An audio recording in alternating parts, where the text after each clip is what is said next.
الفرقان المجيد ولو أن أهل القرى آمنوا واتقوا ففتحنا عليهم بركات من السماء والأرض صدق الله المولانا العليم. மேலான அல்லாஹ்வின் நல்லடியார்களே, புனிதமான ரஜபு மாதத்திலே நாம் இருந்து கொண்டிருக்கின்றோம். ரஜபு மாதம் என்பது ரமலானை வரவேற்கின்ற மாதங்களில் ஒன்றாக அது இருக்கிறது. ரஜபு, ஷாபான், ரமலான் இந்த 3 மாதத்திலையும் சேர்த்து நாம் ஒரு துஆவை செய்கிறோம். அல்லாஹும்ம பாரிக் லனா ஃபீ ரஜப வ ஷாபான. யா அல்லாஹ், ரஜபு மாதத்திலையும் ஷாபான் மாதத்திலையும் எங்களுக்கு நீ பரக்கத்து செய்வாயாக.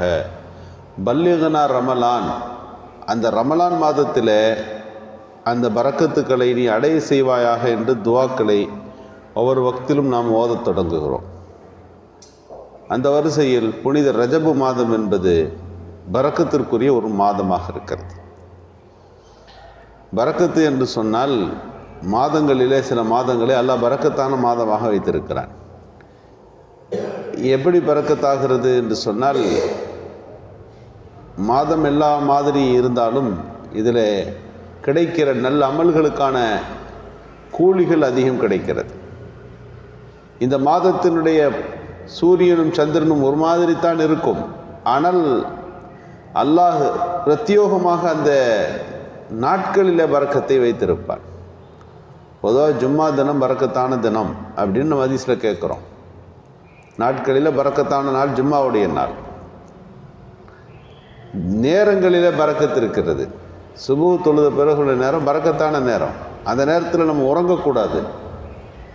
சுபுவுக்கு பிறகு ஒரு மனிதன் விழித்திருக்கின்ற போது தான் அந்த மனிதனுக்கான அந்த வாழ்வாதார தேவைகளை பூர்த்தி செய்கின்ற ஒரு சூழல்களை அந்த மனிதனால் சிந்திக்க முடியும். இப்படி இடங்களில் பரக்கத்து இருக்கிறது. மக்காவும் மதீனா நகரங்களும் பரக்கத்தான இடம். சில மரங்களை பற்றி அல்லாஹ் சொல்லுகிறான். ஜைத்தூன் மரத்தை பற்றி பேசுகிறான், பேரித்த மரத்தை பற்றி பேசுகிற போது பரக்கத்தான மரங்கள் என்று வருகிறது. சில பொருட்களிலே பரக்கத்து இருக்கிறது. கருஞ்சீரகம்னு சொல்கிறோம். நபி ஸல்லல்லாஹு அலைஹி வஸல்லம் சொன்னாங்க, இதில் மரணத்தை தவிர எல்லா நோய்க்கும் மருந்து இருக்கிறதுன்னு சொன்னாங்க. அதை நீ பார்த்தீங்கன்னா சின்ன பொருளாக தான் இருக்கும், ஆனால் அதனுடைய பயன்பாடு அதிகம். அப்போ பரக்கத்து என்றால் என்ன? கில்லத்து ஷை கஸ்ரத்துல் மனாஃபி. கில்லத்து ஷை கஸ்ரத்துல் மனாஃபி. பொருள் குறைவு தான், ஆனால் அதில் கிடைக்கிற பயன் அதிகமாக இருக்கும். கண்ணில் பரக்கத்து வேண்டும் என்று நாம் அல்லாஹ்விடத்தில் கேட்க வேண்டும். உடலிலே அல்லாஹ் பரக்கத்தை கொடு என்று கேட்க வேண்டும். ஆயிலிலே பரக்கத்தை நாம் கேட்கணும். ஆயிலில் பரக்கத்துனா என்ன? ஆயில் கம்மியாக இருக்கிறது அதல்ல. குறைந்த ஆயிலில் அவர் நிறைவான வேலைகளை செய்து விடுவார். அவர் வாழ்ந்தது என்னவோ குறைவான வாழ்க்கை. 90 வருஷம் 95 வருஷம்லாம் வாழல நபிகள் நாயகம் ஸல்லல்லாஹு அலைஹி வஸல்லம். 63 வருடங்கள் வாழ்ந்தார்கள். ஆனால் உலகத்தையே மாற்றி அமைத்து விட்டு போனார்கள்.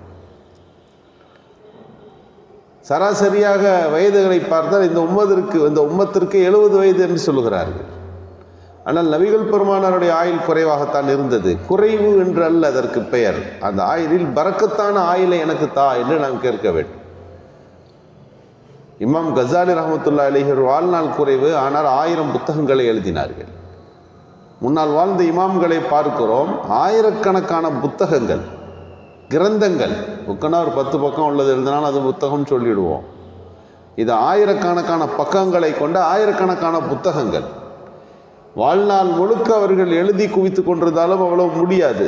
ஆனால் இவ்வளவு பெரிய சாதனைகளை, சேவைகளை அவர்களால் எவ்வாறு செய்ய முடிந்தது என்று சொன்னால், அல்லாஹ் அந்த வாழ்க்கையில பரக்கத்தை வைத்திருந்தான்.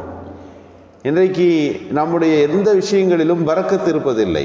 பொருளிலே பரக்கத்து இருப்பதில்லை. கொஞ்சம் காசை வச்சு ரொம்ப நிறைவான வேலைகளை செய்துவிட முடியும் என்றால் அந்த காசு பரக்கத்தான காசு என்று அர்த்தம். ஒரு பொருளை வாங்கியிருக்கிறீர்கள், நீடித்த நாட்கள் அந்த பொருள் நமக்கு உழைப்பை தந்து கொண்டே இருக்கிறது என்று சொன்னால் அந்த பொருளிலே நான் வாங்கி அந்த பொருளில் பரக்கத்து இருக்கிறது.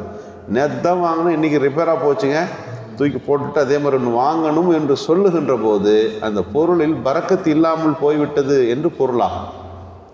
எனவே புனித ரஜபு மாதத்தின் எல்லா தினங்களும் பரக்கத்திற்குரியது என்பதால் நாம் அல்லாஹ்விடத்தில், யா அல்லாஹ் அந்த பரக்கத்தை எங்களுக்கு தருவாயாக என்ற துஆவை நாம் இந்த ரஜபு மாதத்திலே நாம் அதிகம் செய்ய வேண்டும்.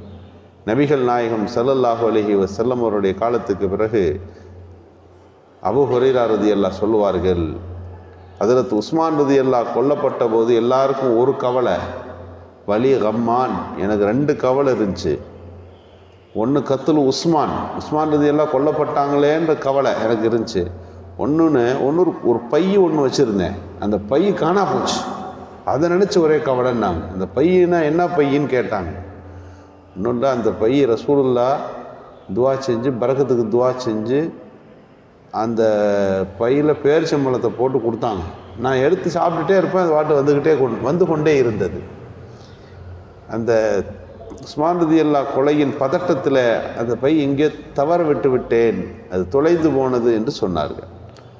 ஒரு பொருளுக்குள் ரசூலுல்லாஹ் ஒரு பையுக்குள்ளே சில பேரித்தம்பழங்களை போடுகிறார்கள், அதில் நீண்ட காலம் வந்து கொண்டிருந்தது என்றால் அதற்கு பேர் பரக்கத். அதற்கு ஆயிஷா ரலியல்லாஹு சொல்வார்கள், ரசூலுல்லாஹ் காலத்தில் எங்கள் வீட்டில் ஒரு குடுவை இருந்துச்சு, அதில் கோதுமையை கொட்டியிருந்தோம், அதை நான் எடுத்து சமைத்து கொண்டே இருந்தேன், ரொம்ப காலமாக சமைத்து கொண்டே இருந்தேன். இந்த குடுவை எத்தனை கிலோ பிடிக்கும், எத்தனை மரக்கா பிடிக்கும், இவ்வளோ நாள் அது எப்படி வருது? ஒரு நாள் அதை தலைகீழாக கவுத்து இருக்கின்ற மிச்ச கோதுமைகளை அளந்து உள்ளே போட்டேன், அது தீர்ந்து போய்விட்டது என்றார்கள். அல்லாஹ் மானசீகமாக அபிவிருத்தியை வழங்கி கொண்டே இருப்பான். எனவே அல்லாஹ்விடத்தில் நாம் பொருள் அதிகத்தை கேட்பதில்லை, ஆயிலின் அதிகத்தை கேட்பதில்லை. இருக்கிற ஆயிலில் பரக்கத்தான ஆயிலாக தருவாயாக, இருக்கிற பொருளாதாரத்தில் எங்களுக்கு நீ பரக்கத்து செய்வாயாக, எங்கள் உடல் ஆஃபியத்தில் நலநிலை நீ பரக்கத்து செய்வாயாக என்று நாம் அல்லாஹ்விடத்தில் துஆ செய்ய வேண்டும். அல்லாஹ்விடத்தில் அதிகம் வரக்கத்தை கேட்கிற ஒரு மாதமாக புனித மாதத்தை நாம் அடைந்திருக்கிறோம். இந்த மாதத்தில் நல்ல அமல்கள் செய்து நாம் நம்முடைய உடலை பழக்கப்படுத்த வேண்டும்.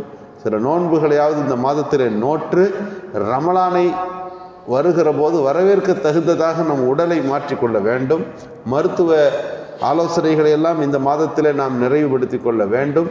இது போன்ற வெளியூர் பயணங்கள், இது போன்ற விஷயங்களை எல்லாம் நாம் முன்கூட்டியே செய்து முடித்து கொண்டால் புனித ரமலானை இலகுவாக அணுகுவதற்கு வாய்ப்பாக இருக்கும் என்பதால் தான் ரமலானுக்கு முன்னால் வருகின்ற ரஜபிலிருந்து நாம் ரமலானுக்கு தயாராகிறோம். அல்லாஹ் சுப்ஹானஹு வ தஆலா நம் வணக்க வழிபாடுகளை ஏற்று நம்முடைய எல்லா விஷயங்களிலும் அபிவிருத்தியை பரக்கத்தை தந்தருள் புரிவானா. சுப்ஹானல்லாஹி வ பிஹம்திஹி.